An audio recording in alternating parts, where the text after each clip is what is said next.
A presente análise tem por objeto um dos pilares mais sensíveis e, diria, fundamentais do nosso Estado democrático de direito, o princípio da moralidade administrativa. E é preciso deixar claro desde o início que não estamos tratando de um mero apelo ético, longe disso. Este princípio possui uma densa carga normativa que impõe ao agente público um dever de conduta que vai muito além da simples legalidade estrita.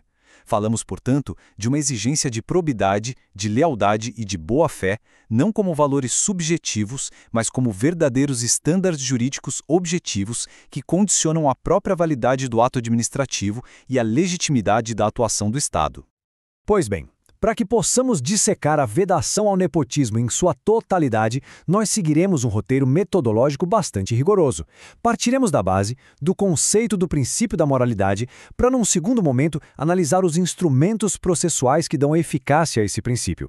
Com essa base sólida, aí sim, adentraremos no cerne da questão: o nepotismo, a sua vedação por meio de súmula vinculante e as complexas filigranas da jurisprudência do Supremo Tribunal Federal, o que inclui, claro, a controvérsia exceção dos cargos políticos. E, ao final, vamos conectar toda essa construção dogmática à sua consequência prática mais severa, à sua caracterização como ato de improbidade administrativa. Iniciemos, portanto, pelo alicerce dogmático. E nesta primeira sessão, é absolutamente imperativo que a gente delimite o campo de incidência do princípio da moralidade. É preciso traçar a distinção técnica e fundamental entre a moralidade jurídica, que é aquela que vincula a administração, e a moralidade social, que tem um caráter muito mais subjetivo e, por natureza, mutável. É crucial fixar este ponto. A moralidade administrativa, conforme nós a delineamos, não se confunde de modo algum com um conceito etéreo ou de apreciação subjetiva. Estamos diante de uma moralidade jurídica de caráter objetivo que é extraída por indução do conjunto do nosso ordenamento jurídico. Ela é, em essência, um estándar de conduta imposto à administração, e sua finalidade última é a consecução da boa governança e do interesse público primário, ou seja, o bem-estar coletivo. A distinção que vemos aqui é de uma importância capital para a teoria do ato administrativo. Veja, enquanto a moralidade social flutua no campo da subjetividade, a moralidade administrativa é dotada de plena força normativa. A sua violação contamina o ato administrativo com o vício insanável de legitimidade, o que conduz invariavelmente à sua nulidade absoluta. Temos aqui, então, a clássica situação em que um ato, embora possa estar em conformidade com a legalidade formal, se revela materialmente legítimo por desvio de finalidade, justamente por afrontar os padrões de probidade que o ordenamento exige. Uma vez que tenhamos compreendido a natureza jurídica do princípio da moralidade, cumpre-nos agora examinar quais são os instrumentos, tanto processuais quanto materiais, que o nosso ordenamento dispõe para a sua tutela efetiva.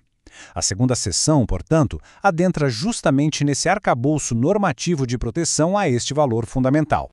O ordenamento pátrio, de fato, prevê um sistema de tutela bastante robusto. No ápice, claro, a Constituição Federal, que lá no seu artigo 5º, inciso 63, entrega ao cidadão a ação popular como um instrumento de controle da moralidade. Em seguida, o artigo 37, parágrafo 4º, estabelece a severa sanção por atos de improbidade, uma matéria que é densificada pela Lei 8.429 de 92. A própria responsabilidade do Presidente da República, no artigo 85, inciso V, está atrelada à probidade. E, no plano infraconstitucional, a Lei do Processo Administrativo e o Código de Ética dos Servidores Federais internalizam esses deveres na rotina da administração, solidificando a proteção. E aqui reside um ponto de inflexão jurisprudencial de extrema relevância, consolidado pelo Supremo Tribunal Federal no AR 824-781.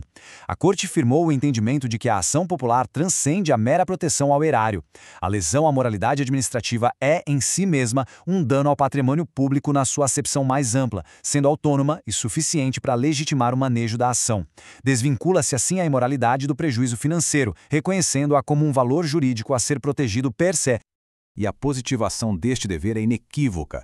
A Lei 9.784 de 99, em seu artigo 2º, parágrafo único, inciso 4, materializa exatamente o que estamos discutindo.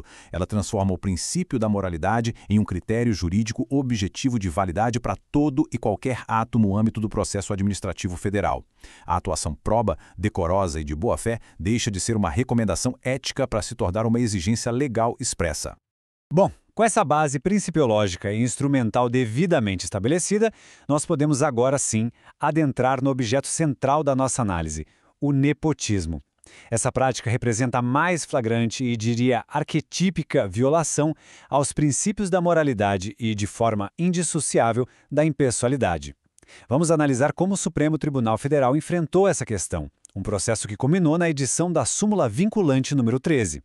O texto da Súmula Vinculante 13, como se observa, é de uma abrangência notável, e cada um dos seus elementos merece atenção. A definição do parentesco até o terceiro grau busca um critério objetivo para a presunção de favorecimento.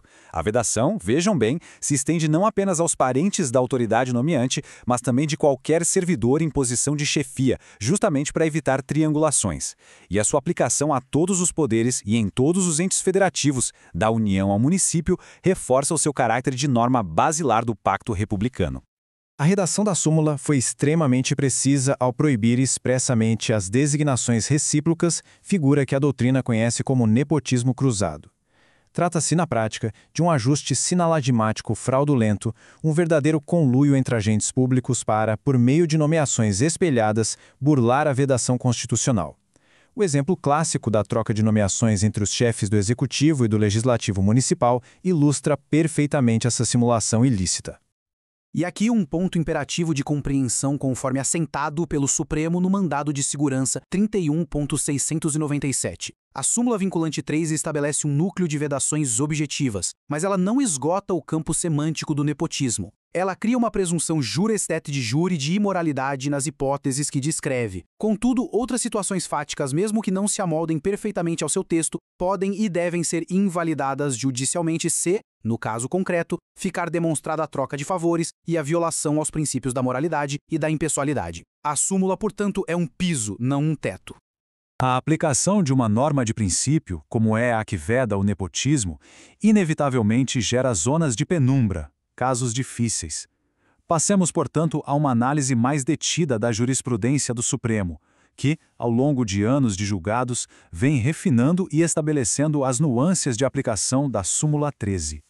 Uma nuance fundamental que podemos extrair da reclamação 18564 diz respeito ao nexo de causalidade. A Corte entendeu que a configuração do nepotismo pressupõe que o vínculo de parentesco tenha sido a causa determinante da nomeação.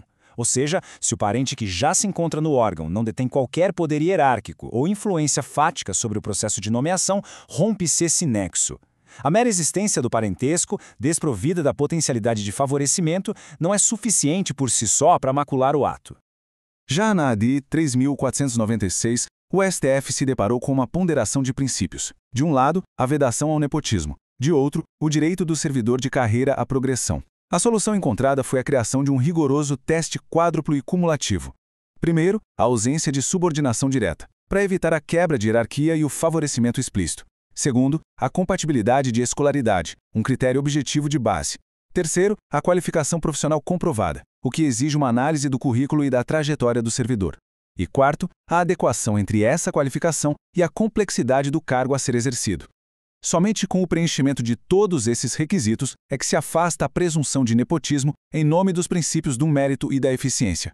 Chegamos agora a um dos pontos de maior tensão hermenêutica e também de debate público: a aplicabilidade da vedação ao nepotismo aos cargos de natureza estritamente política. E aqui, a Corte teve que balancear a moralidade administrativa com a fidúcia que é inerente à formação de equipes de governo. Este quadro sintetiza a complexa jurisprudência sobre o tema. A regra geral, firmada em diversos precedentes, como as reclamações 2933 e 22339, é que para cargos de natureza puramente política, estamos falando de agentes políticos como ministros e secretários, a súmula não incide. A premissa é que a escolha aqui se baseia numa fidúcia política, um critério intuito personae que é inerente ao mandato. Contudo, essa presunção não é absoluta. A própria Corte, na reclamação 28024, estabeleceu um limite. Se a nomeação se revelar fraudulenta, por manifesta e inequívoca ausência de qualificação técnica ou de idoneidade moral, o ato será nulo, configurando sim nepotismo. Já num campo distinto, para o cargo de conselheiro de Tribunal de Contas, a vedação é total, como foi decidido na reclamação 6.702. O STF entendeu que, por sua natureza de órgão de controle técnico e fiscalização, o cargo não é político e a nomeação de um parente comprometeria fatalmente a isenção exigida pelo princípio republicano de prestação de contas. E, finalmente, chegamos à consequência jurídica mais gravosa e à mais recente evolução legislativa sobre o tema. Toda essa construção doutrinária e jurisprudencial que nós analisamos foi consolidada no plano sancionatório com a tipificação expressa do nepotismo como um ato de improbidade administrativa. A reforma da Lei de Improbidade, que foi operada pela Lei 14.230 de 2021, elevou o debate a um novo patamar. A prática do nepotismo foi agora expressamente incluída no rol taxativo de atos de improbidade que atentam contra os princípios da administração, conforme consta do inciso 11 do artigo 11 da Lei 8.429, de 92. Essa positivação legislativa não deixa mais qualquer margem para dúvidas, consolidando no campo sancionatório de direito material todo o entendimento que a jurisprudência construiu ao longo de décadas e, com isso, fechando o ciclo de proteção jurídica contra essa prática. Este conteúdo é uma produção exclusiva do canal youtube.com/jusgabarito.